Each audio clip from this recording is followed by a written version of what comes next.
Hello, welcome to the live stream. I do have more of a voice than I did last week. You can probably still hear, maybe you don't listen to voices as much as I do, but you can probably still hear that there's still a tinge of being sick in there. But I'm going to kind of do a scaled down version of the topic I hoped to do last week before I got sick.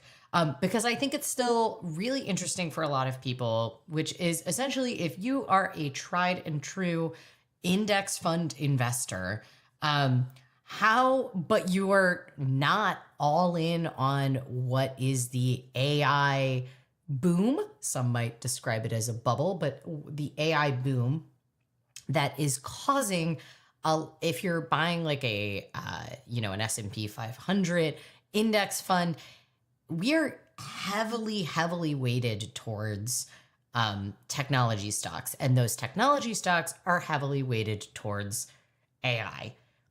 If you do not believe that the current way that we are racing towards AI is sustainable for the market overall, how do you find a way to still be an index fund investor, but maybe carve a little bit out of some of that level of risk that is born by the fact that, like, if you buy VTSAX, so VTSAX, if you are invested in that right now, it's 38.5% of it is weighted into technology.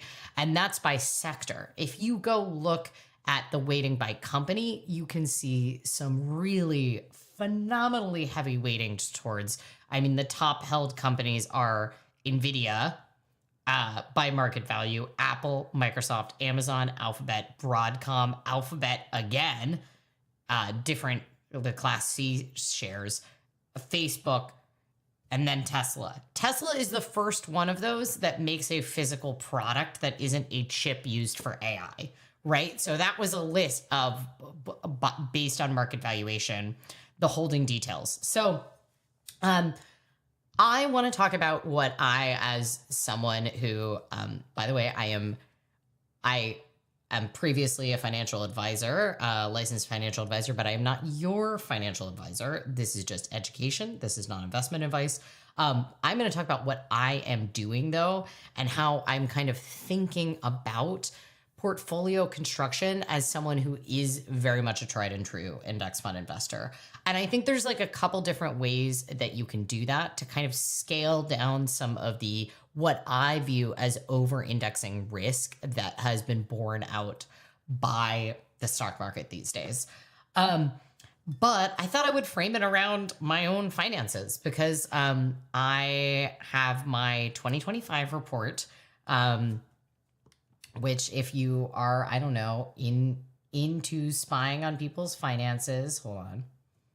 There we go. Office, Apple TV. It's coming. Okay, so this is my 2025 report. I don't think I've actually put it on the live stream yet. I posted it like right on January 1st. But this is my total spending, which is actually extremely similar to what I spent in the year before.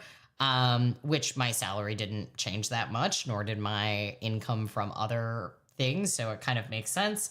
I ended up only saving like about $1,000 more, and I spent about $2,000 less. And that's mainly because I did not buy an e-bike this year. I bought an e-bike in 2024, at the very end of 2024, which was kind of like one of my big outlays of the year.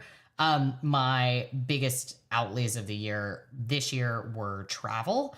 And that is because we went to 4 countries in Southeast Asia in March of last year.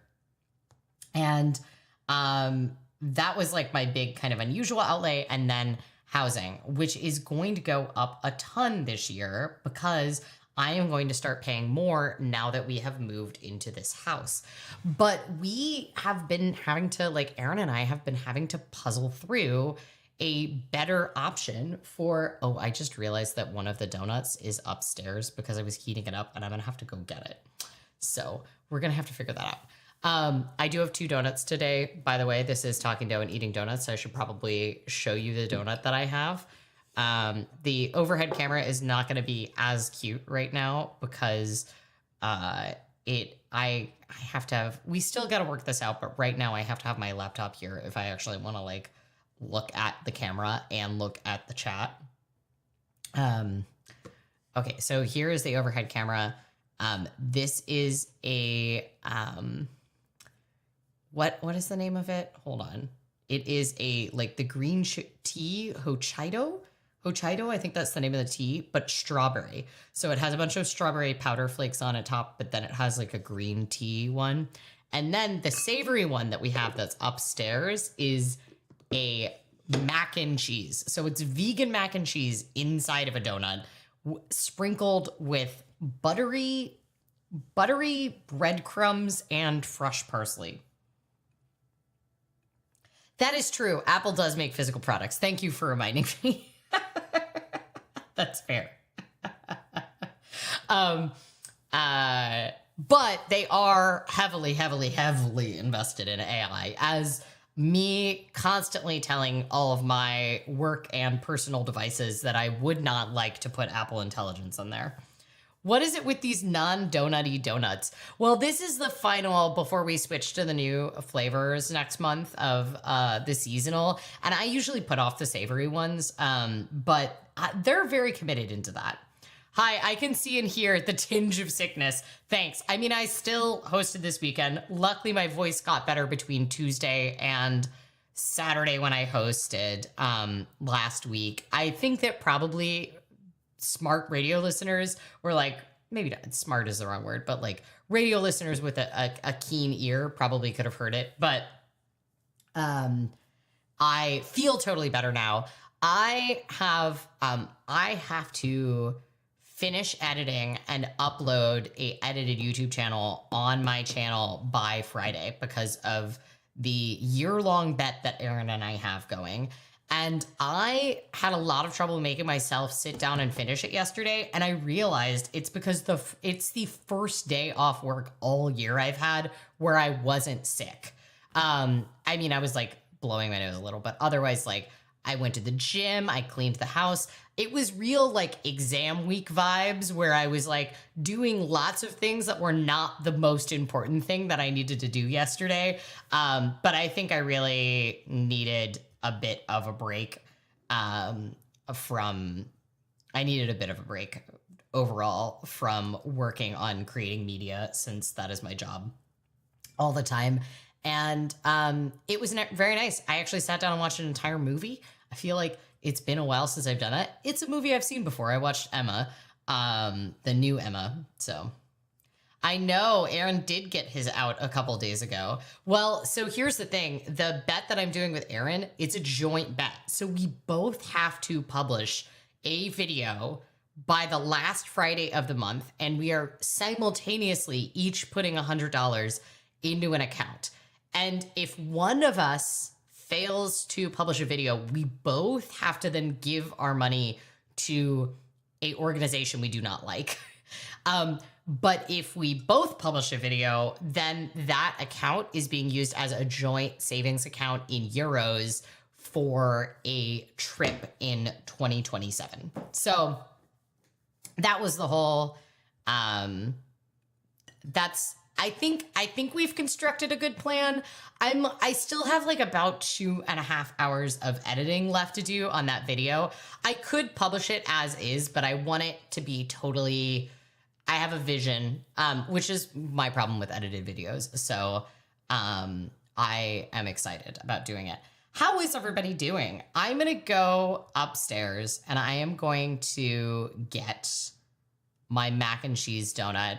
You all should tell me what was the most interesting or best thing that happened to you this week, and entertain yourselves in the chat while I'm gone. Okay, I'll be back.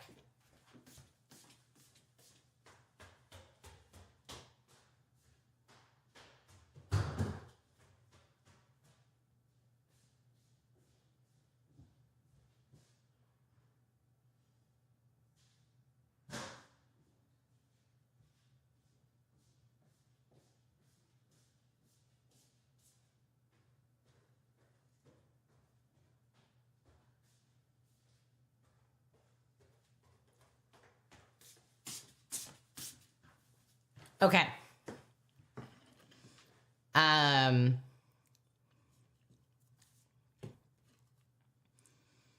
What is the thing we don't like? We haven't figured out yet. I was thinking about focus on the family. I don't know. I'm trying to find something that I feel like is just fundamentally like, I don't know, maybe an organization that doesn't support freedom of speech. I feel like any of those, so we need something, but hopefully we don't really need to figure it out because I'm going to make a video. Okay, here's the mac and cheese donut. And I have heated it up. I will probably want to eat this one first because I've heated it up. So that will be the next one. Hello, ma'am. Hi, would you like to say hello? Oh, we're not coming up? Okay. Do you want to say hi to everybody? Hi, say hello. Here's your cat cam, everybody. You want to sit on my shoulder? Matt says, I'm in Nashville where we have been hit with snow and ice and really cold temperatures. 150,000 people without power. Oh man, that is rough. Especially because Nashville isn't really known for like great infrastructure around snow and ice. But man, yeah, most of the country is, we really, we were in a good position here. What was that? I heard a crash. It's not the cat that I would expect to hear the crash from. Go check on your sister. Go tell me what she's doing. Are we just flopping? Okay, great.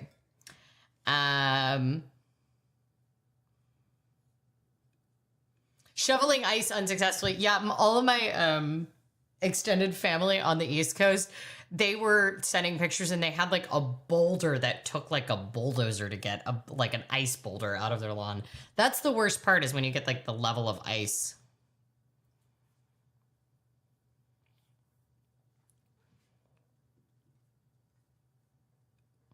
I'll ship you some snow and ice if you're low. No, I have no desire for it, especially after being at Figure Skating Nationals, where I was, while it was quite nice outside a lot of the time, although somewhat cold, I was surrounded by ice all week, and we got enough of our own, the other ice problem here as well.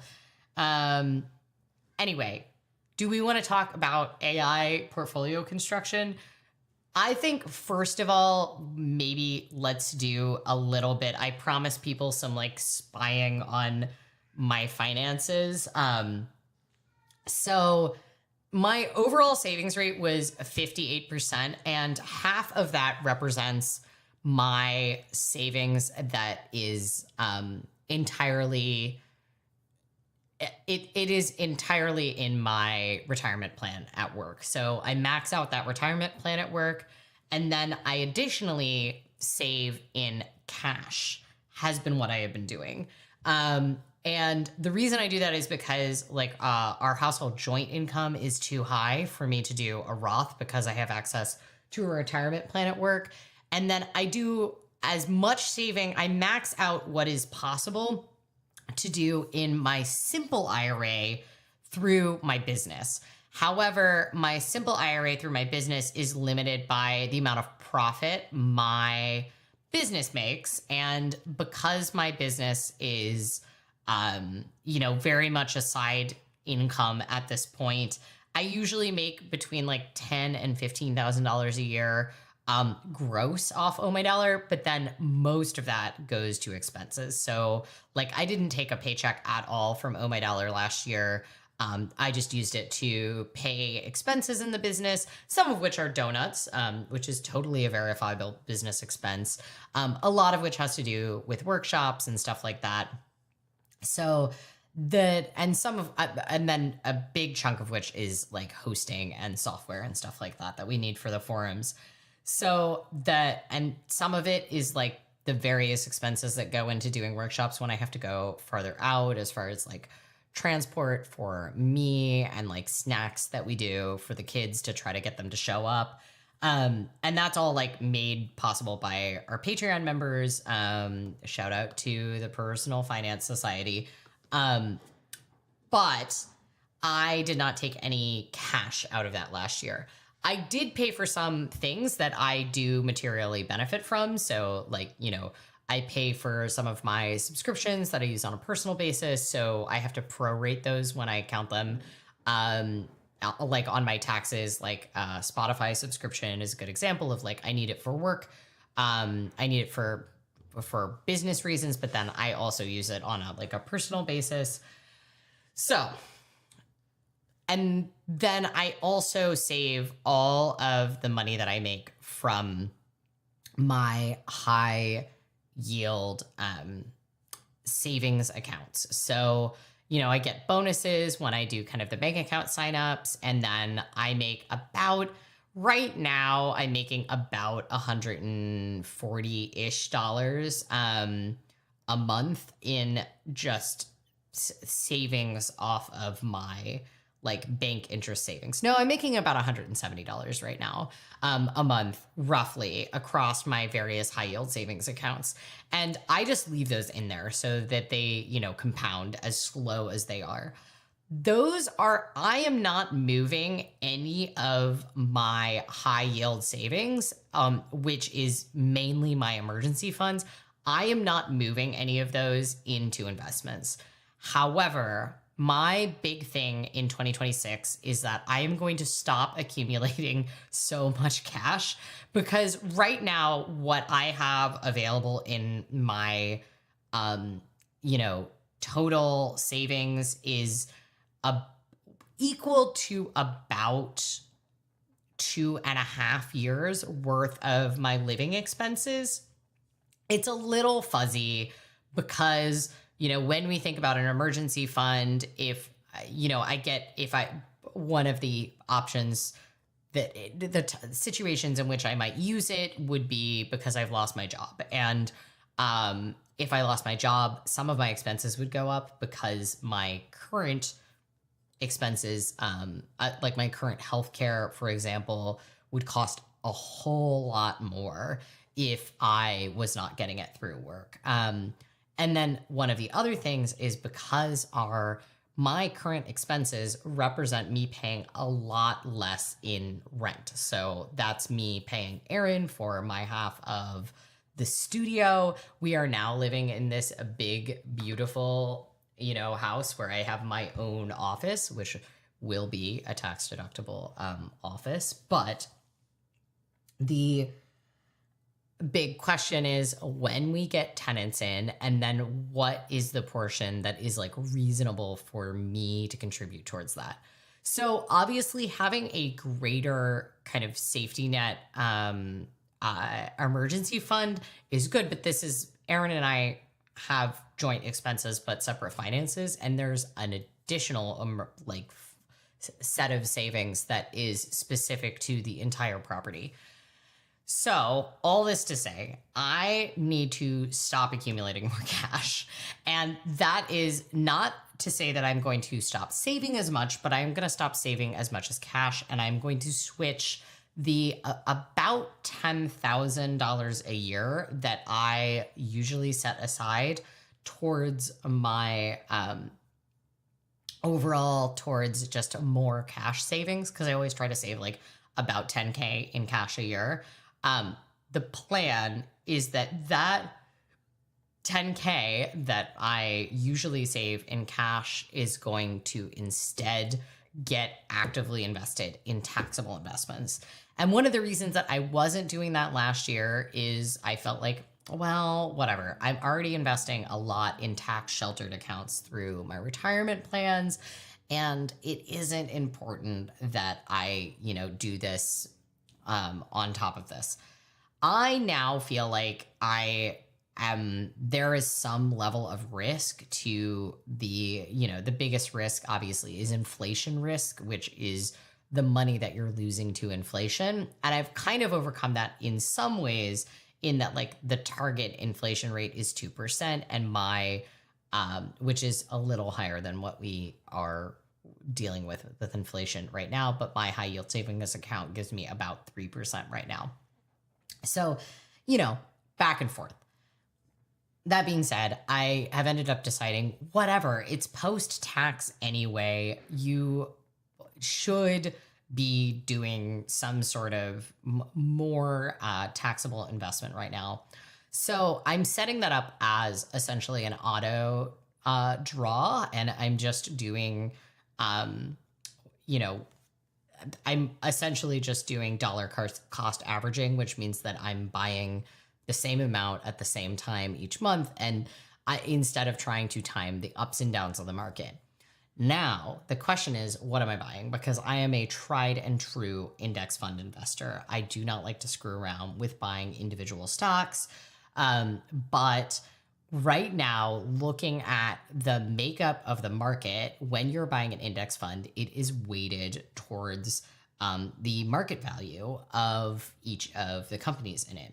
And I do not like the heavily, like on a personal level, I feel a little concerned about history repeating itself, as we've seen, twice before with these self-fulfilling kind of tech bubbles. And we're seeing a lot of companies in a lot of different sectors that are very aggressively investing in AI, which is expensive without a lot of profit except in the market. Another reason is that we're seeing market caps go up and up and up for a lot of these biggest companies. And so how do we, without going around and picking and choosing and digging through every one of these individual companies, what are kind of some strategies? Well, that still utilize index funds and low cost index funds.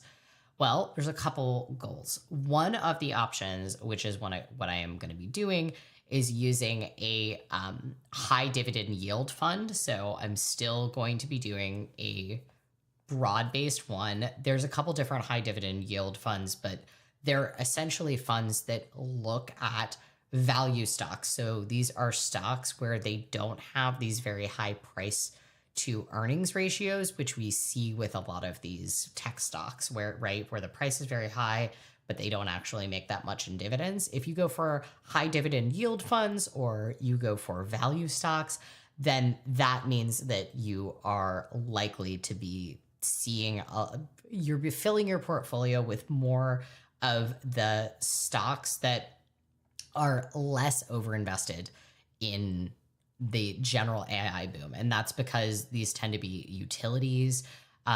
These tend to be transportation. They're things that are focused on providing shareholder dividends, which is not the same as ones that are aggressively investing in new technologies, because most companies can't do both. You can't also be investing aggressively in a new technology and providing dividends. And so that's one strategy for it. So you can look for revenue index funds. One of them would be like an S&P 500, but revenue. So it'll be more heavily weighted around that. And then another option is to look at sector broad-based funds that are looking specifically for different types of sectors. I feel like that's where you're starting to try to kind of beat the market a little bit. Versus, just taking a different way of dividing up the index that you have. But that is, I think I think that's one of the strategies that you can do if you're interested in that. So you could look at consumer staples, you could look at utility funds, you could look at ones that are more invested in healthcare or transportation. There's individual stocks, obviously, that are producing things that are not going to have the same kind of risks to them that the AI risks, they'll have risks. Everything has risks. All investing has risks. I I only buy stocks and bonds, no index funds at all. I mean, I will say more power to you if you want. I am tried and true index fund investor, even after having my Series 65 and all sorts of other financial licensing. Historical data says the best investors are the ones who set it and forget it and bought low cost index funds. And it is impossible to distinguish luck versus skill in professional investors when you look at their performance over a long term. And so I like to keep my life easy. I think there are some people that are in it for the thrill of the hunt. I am in it for the thrill of making it easy as shit. And for me, easy as shit means I have a balance between index funds that are weighted in equities and index funds that are weighted in bonds. And I already talked last year about how I moved a larger percentage of my overall index funds into international index funds. I always was about 15% in internationals. And with some of the uncertainty that was happening once the new administration came in the US, I did move that up a little higher. So I moved it to about 23%. There's obviously, for some people, this is very fun, and it is a interesting and fun hobby, and you can certainly make money by choosing individual stocks. And I always recommend people, if they do enjoy it, do that with some level of play money. For me, I am all about the less effort for good results. I'm not trying to beat the market. I'm just trying to do as well as the market overall. So this is exactly why I've had sort of the,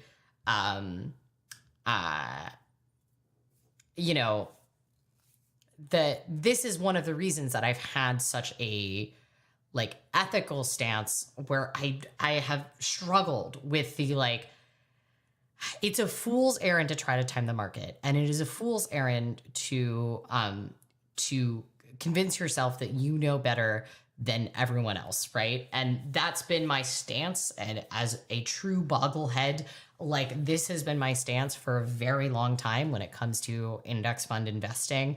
And I have struggled when I've watched what's happening in the market and become very concerned about it from an economics perspective, as we are seeing concerning things as the value of the S&P 500 has come up, and I've watched my VTSAX get more and more weighted, where so much of it is invested in just a couple companies. And so, I do feel that I have wondered, is this me now trying to someone that claims that I'm not trying to pick winners and losers? Is my idea of trying to find ways to invest in index funds that are a little less weighted towards this kind of race to the bottom for AI, which is how I view it, is that me trying to play God? Is that trying to make predictions? Is that me at the gambling slots that I've always claimed I try to avoid? Question. Bogglehead. Fuzz Bubbles asks Bogglehead. So a Bogglehead are passive investors who follow Jack Bogle's kind of philosophy to diversify with low-cost index funds, set them and forget them. And, John Bogle, one of the founders of Vanguard, one of kind of the most classic business investors of all times. But he was the founder of the Vanguard Group, and he's the one that popularized the index fund. And I will say Warren Buffett, also a very famous investor, said that the index fund was one of the greatest inventions of all time. So anyway, when you're a bogglehead, you're someone that subscribes to the belief of index fund investment. I agree that AI is a risk, so I've been moving to more high dividend stocks. Yeah, and I think if you're willing to kind of do it with individual stocks, then that is very similar to what kind of I am doing, which is if you're going for some value, I am not planning on doing it too heavily, but I have set up a portfolio of 5 funds. Usually my average portfolio is just 3 funds, and that's my total bond index fund, my international equities, and my total stock market index fund. And those and they're usually ETFs. And I just usually use 3. Now I'm using 5, and I'm using it in particular for this taxable investments that I am doing now because I don't have access to any more tax advantage space. So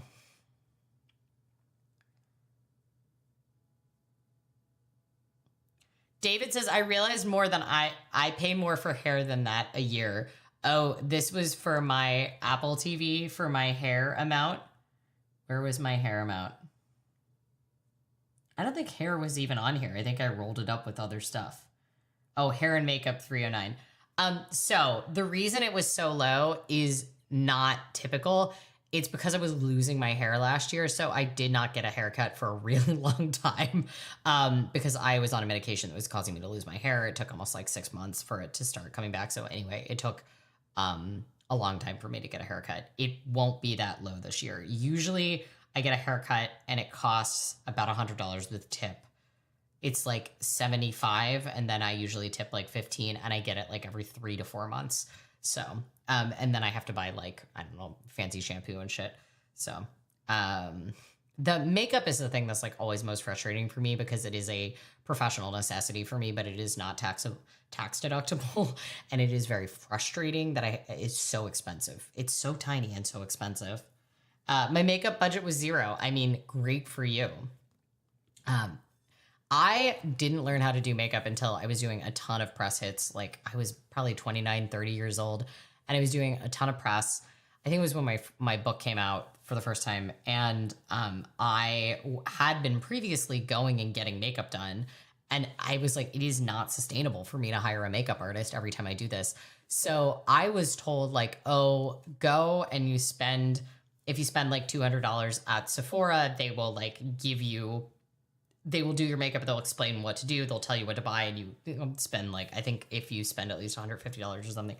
And I was floored about that amount. And then that turned out to be like spot on what a friend told me.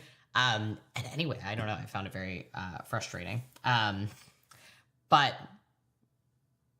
I have to stop letting my brother talk me into companies to invest in. He's just very convincing. I have to stop letting.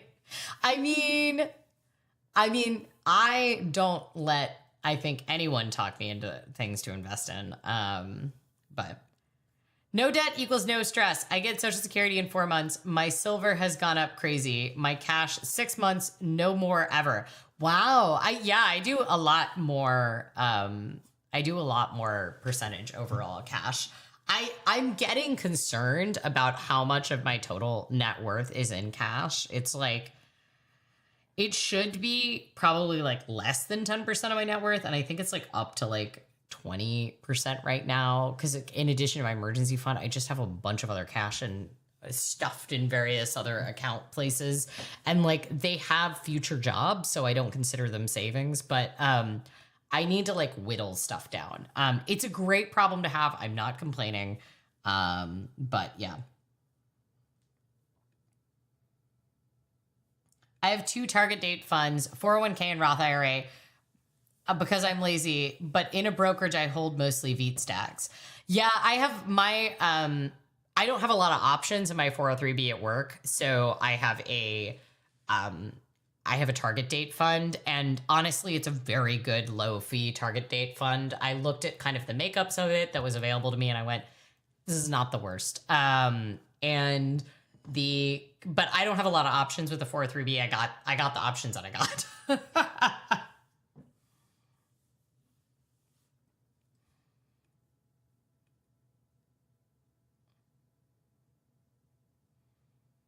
The company that made nuclear reactor training software, those people knowing how to do their jobs is very important. That is true, but also, like, I don't know, buying individual company stocks, I feel like, is such a... There's so little information that you have, even if you're like, yes, there's obviously market value in nuclear reactor training software. The question is, are the fundamental financials? What is the competition look like in the marketplace? This is the only one maybe that's publicly traded, but that doesn't mean there's not a bunch of other competitors. And then obviously anything that relies on government funding, which obviously nuclear reactor training funding is heavily, heavily reliant on government funding, government contracts. everything became a shit show in the past year. So the amount of profit in a $12 bottle of shampoo is so crazy. Well, that's the thing, is I don't even think there is 12. The type of shampoo I was getting when I was losing my hair was like $45 shampoo. It was so frustrating. So yeah, I don't know. But yes, makeup is the same way. It's like all in the marketing. All right, we got to eat this donut before it gets cold. So we're eating the mac and cheese donut, y'all. This is Talking Dough and Eating Donuts. We've been talking dough. We have to eat a donut now. All right, here we go. This is the mac and cheese donut. It is a unglazed donut on the outside. Cue the discussion about whether or not that is a donut. And then on the inside, it has vegan mac and cheese, and it has buttered toast, breadcrumb topping, and fresh parsley. Let's see how it goes.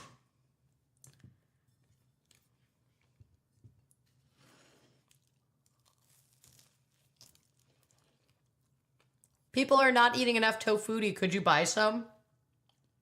I occasionally do buy tofutti. Not during this month because of Snackuary.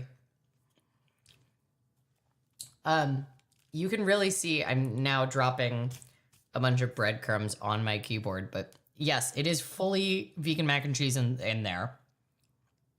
Wild stuff.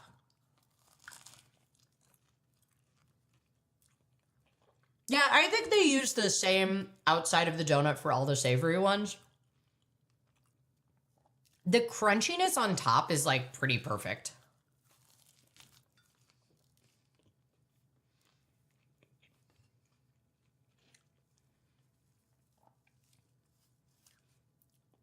Okay, my stance is the same. This is good for what it is, but why does it need to exist?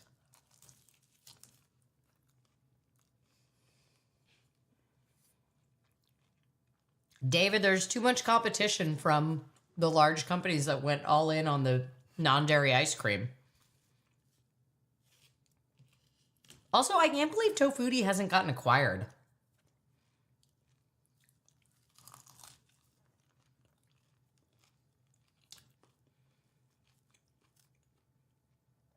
Okay. I'm putting this at a solid 3.5. It's very good for what it is, but it doesn't need to exist. That's my stance. Like, we don't need to put mac and cheese in... We don't need to put mac and cheese in a donut. That's my stance. It doesn't need to be in there. I don't really know if savory donuts is important. So let's fill these in. I'm going to say 3.5 out of 5.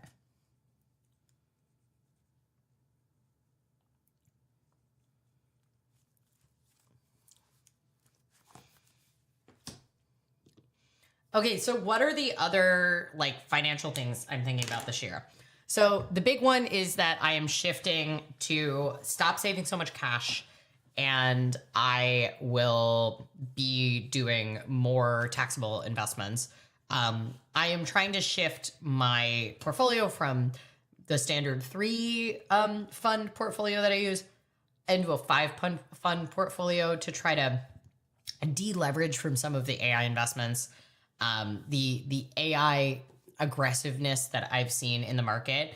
And then the kind of like the big question mark is this question mark of like, I keep coming up with crazy ideas that I want to do that cost a lot of money. And a couple of them are thinking about going back and revisiting the Guinness World Record attempt that I was going to do that got canceled by COVID. Which is trying to go to every EU capital city by scheduled surface transportation. Should take about 21 days, but I got to rerun the numbers because one of the ferries that I needed is now opened. I think it's going to cut off some time.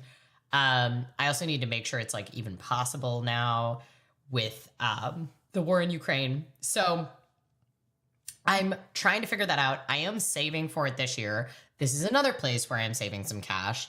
So the savings goal that I'm doing for it, I put together like an initial estimate of how much it would cost, assuming that I fly there on points, but like the train tickets and the overnights and then the cost to eat. And it looks like it would be about $3,500. So I have a savings goal for that I'm saving in every month, and that is cash. But then my plan is that I'm going to make sure that cash is at the very least in my high yield or my money market. So at least it's because once again, I'm saying like there's too much cash sitting around. Then what are so I'm thinking about saving for that. But if I don't end up doing that, one of the other possibilities I was thinking about doing was like possibly going on this very fancy train ride in Peru. It's a super fancy like luxury train cruise. So essentially it stops overnight and you like get out and you treat it like a port and you do like day excursions, but it's on a train. And it's at a very high elevation. It's very cool. It looks like it would be about $4,000-ish if Aaron and I did it together, which is expensive. It's expensive for a 3-day train trip. It is very cool train trip. So thinking about it, not for my birthday this year, but my birthday the year following. And it's one of those things we don't have to move on now, but it's in there as a potential. Alternatively, if neither of those things work out, I have been thinking that retracing the Silk Road in the stands would be very fun in Uzbekistan, Turkmenistan. That area is a little harder to get into and out of because normally I would like start in Central Europe and then I would take a train over. But because of the situation in Iran now and the Ukrainian invasion, it's like very, very hard. There's very few places to essentially effectively access that now. So we'd have to fly in, but we could fly in, and that region itself is not terribly unsafe to do it in. And there's really quite nice trains, really good architecture.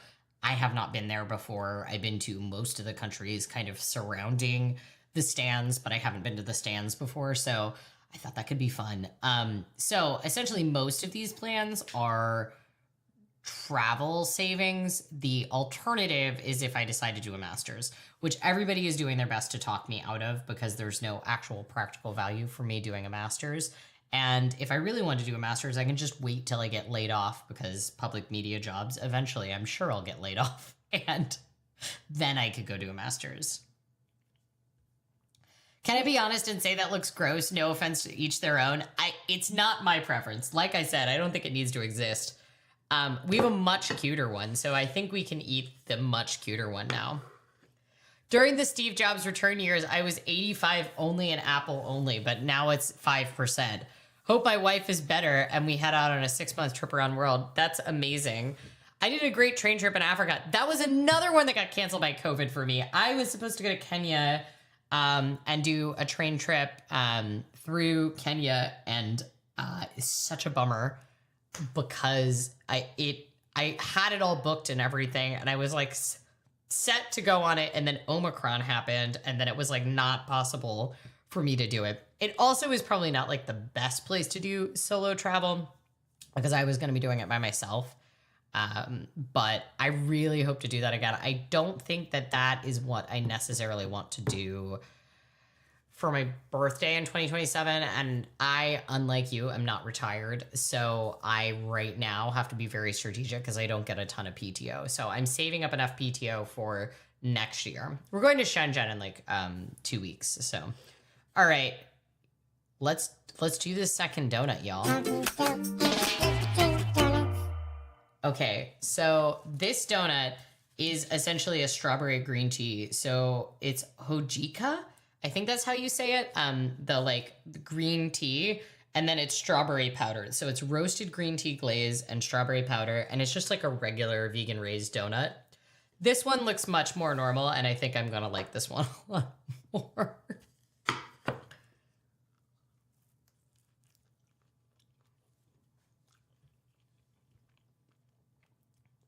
A 48-hour trip.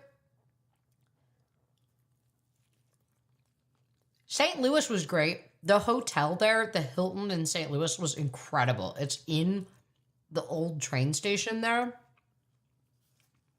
And they had like a light show. Anyway, I think you should go to St. Louis.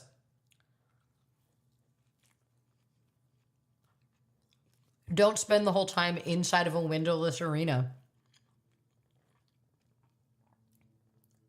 I'm not getting the strawberry or the green tea, really. Like, it just tastes sweet.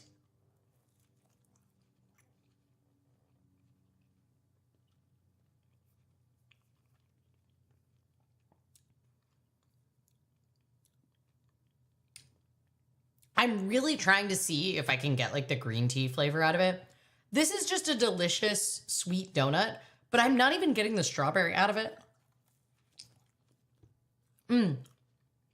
That piece had more strawberry taste than the other one.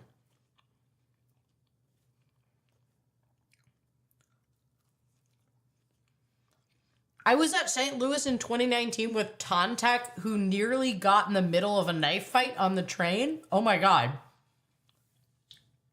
I will say sometimes the train was a little spicy there, but a knife fight? Holy crap. Also, why was Tontek getting in the middle of it?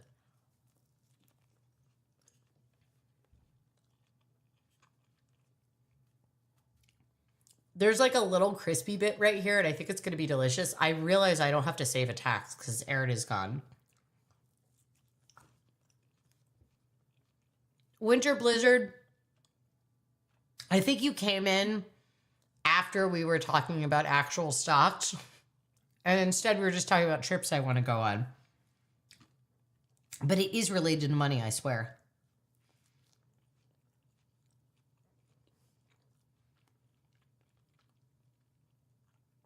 This is good, but it's just a good donut. It's like the flavors are not unique. It's just a good donut. It's not like a revolutionary donut. I think it also might be 3.5 out of 5. And here's what I'm going to say. The mac and cheese donut was a better execution of the mac and cheese donut. It's just that we don't need a mac and cheese donut. Like, it doesn't need to exist in the world. But this donut was delicious, and if I just wanted a delicious little sweet donut, that donut does its job. So I'm going to say 3.5 out of 5 for this one as well. I feel like maybe I'm being too strict on these, too harsh on them, but it's good. It's a good donut, but it's not like amazing. All right, 3.5 out of 5. That's my take on it.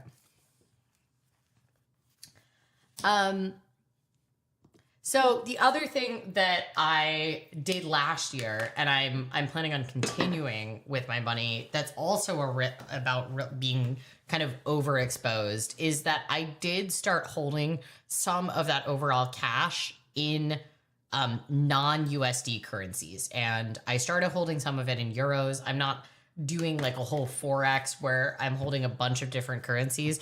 Euro is like valuable because I go to Europe, I have a European passport. So the whole idea of having some money in euros is somewhat valuable. For a while, I was planning on holding some money in pounds, and that's because for a little while the pound was doing really poorly while USD was doing quite well. And I had been planning to go to graduate school in the United Kingdom. That kind of was killed by Brexit and then COVID. And so it didn't make that much sense to kind of move money and hold it there. It only made sense if I was going to be spending £20,000 on graduate school. And then it made a lot of sense to, essentially do a little bit of arbitrage around the exchange rates. Because right now the US dollar is pretty weak because of the things happening in the world. And it's relatively weak vis-a-vis some other currencies. I mean, it's still a relatively strong currency because it's this world reserve currency, but it's nothing like it was a couple years ago. And definitely has taken a walloping in the overall eyes of the world. Well, Matt, I just need to be retired so that I can keep going on all of these trips. Here's the thing. If I get laid off, then we'll start looking for excuses for me to be doing a little bit more traveling. Because we now have the house and this is finished, I'm really excited about here-ness this year. And I say that with like a trip to China coming up. But I'm very excited to be here this year and to be focused on like community building and house stuff and being present here and a lot of work. I have just so much work coming up this year. And then I have a lot of stories, possibly some big stories that'll involve some domestic travel, depending on how things parse out. And yeah, so I am excited about the here-ness of this year. I might change my tune if the American Republic crumbles any more than it already has. So I worked for a foundation, so I got paid to travel. That makes sense. I used to travel a lot more when I was self-employed because I would do a lot more speaking gigs. Now, when I do speaking gigs and I get essentially paid to travel, it ends up being a bit of a pain in the butt because I need to be physically in the studio at my job now. And I have like a fair amount of domestic travel that is possible this year for work talks, but everything is just a struggle with my kind of higher ups. So all the travel in Oregon that I want to do on their dime. So, you know, got to go to the bustling metropolis of Baker City, Oregon last year on a work time. I am not particularly eager to be an international journalist, but it would be exciting to kind of pivot on there. All right. Anybody want to talk more about money changes, how they're thinking differently about money? The big like question mark this year for us is I'm not really planning on changing how I'm spending on working out, which is like one of my biggest categories right now is either figure skating and fitness because I pay for a pretty expensive, oh, thank you for deciding that you are, I pay for a like monthly yoga studio membership, and then figure skating is obviously very expensive, and I don't know why the Apple TV has gone to bed. Sorry, y'all. Never mind. Maybe if I stop and then I start mirroring again, I can get it to wake up. Let's see if it wakes up. But I'm not really planning on changing that. I might be spending a little bit more on figure skating this year if I end up doing this, competing with a Paris partner up in Tacoma, Washington, because I'm gonna need to go up there and we're gonna have competition fees and blah, blah, blah. But we'll kind of see how that pans out. The like big question mark is still how we're handling the housing expenses.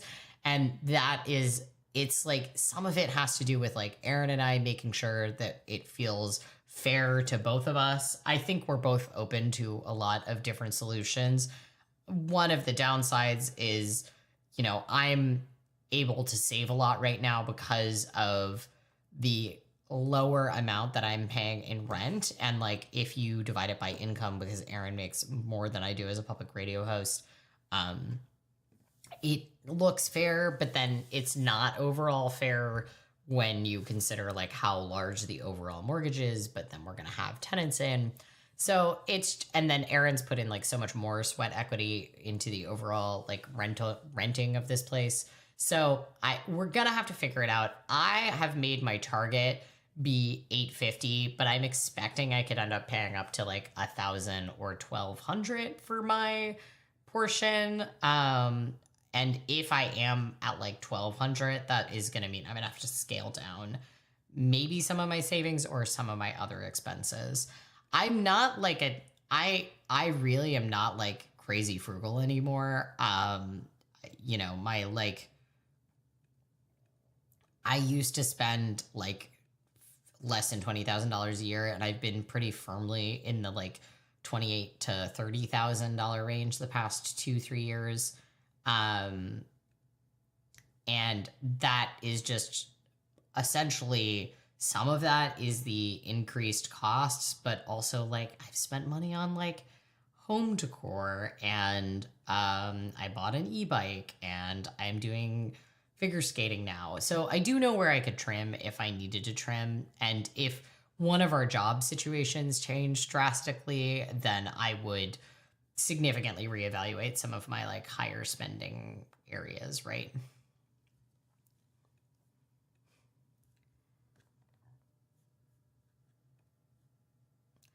All right, y'all. I think that we are almost done with this week. If nobody else has any other questions about general overall, Matt had to leave, and Matt was one of our chattier ones. If you all are if anybody's still here, please tell me what you're looking forward to this week. I am, and then we'll head out because I have another meeting after this. What am I looking forward to this week? I am looking forward to finally posting this video I have of going between